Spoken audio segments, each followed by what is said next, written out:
మహబూబాబాద్ జిల్లా కేంద్రంలో క్రీడలకు మరొక కొత్త ఊపిరి లభించింది. యువతకు క్రీడల్లో ప్రోత్సాహాన్ని కల్పిస్తూ భవిష్యత్తుకు బాటలు వేసేలా ఉచిత ఆర్చరీ శిక్షణ శిబిరం ప్రారంభమైంది.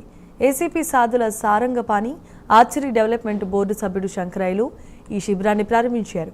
మహబూబాబాద్ క్రీడలకు పుట్టినిల్లని తన జీవితానికి దిశానిర్దేశం చేసిన ఈ మైదాన రుణం తీర్చుకోవటానికి ఈ శిబిరాన్ని ప్రారంభించామన్నారు. యువత ఈ అవకాశాన్ని వినియోగించుకొని జాతీయ అంతర్జాతీయ స్థాయికి ఎదగాలని ఆకాంక్షించారు. ఈ శిక్షణ ద్వారా విద్యార్థులకు క్రీడలతో పాటు ఉద్యోగ అవకాశాలు కూడా విస్తరిస్తాయి. ఈ కార్యక్రమంలో పట్టణ క్రీడాకారులు, ప్రముఖులు, విద్యార్థులు భారీ సంఖ్యలో పాల్గొన్నారు.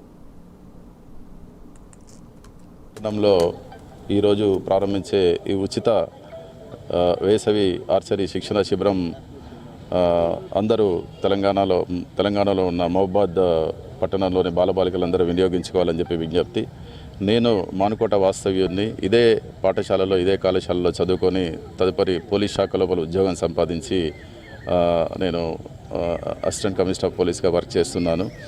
ఇదే గ్రౌండ్ లోపల కూడా నేను క్రీడల లోపల పాల్గొన్నా. సో నాకు మంచి జీవితాన్ని అందించిన విద్యను, తర్వాత ఉద్యోగాన్ని అందించిన ఈ పాఠశాల, ఈ గ్రౌండ్ లోపల మిగతా బాలబాలికలు అంటే ఇప్పుడున్న ఈ తరం బాలబాలికలకు కూడా మంచి అవకాశాలు అందించాలనే ఉద్దేశంతో మా నాన్నగారి పేరు మీద ఏర్పాటు చేసిన శ్రీ సాధుల ముత్తయ్య మెమోరియల్ ట్రస్ట్ ఆధ్వర్యంలో తెలంగాణ ఆర్చరీ అసోసియేషన్ సహకారంతో ఒక నెల రోజుల పాటు ఉచిత ఆర్చరీ శిక్షణ శిబిరాన్ని నిర్వహించాలని చెప్పి నిర్ణయం తీసుకోవడం జరిగింది. నేను ఇంటర్నేషనల్ ప్లేయర్ని. చైనాలో ఆడిన world university games, national medals కూడా ఉన్నాయి. అందులోటి ముఖ్యంగా ఇంతవరకు మహబూబాబాద్ డిస్టిక్లోని మన గేమ్ ఆర్చరీ అని చెప్పేసి ఇంతవరకు లేదు.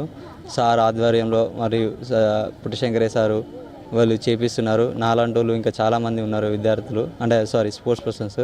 వాళ్ళు కూడా నేర్చుకోవాలి, నాతో పాటు నేను కూడా నేర్చుకోవాలి. మాకు చాలా సపోర్ట్ దొరికినందుకు చాలా సంతోషంగా ఉంది. ఇన్ని సంవత్సరాలకు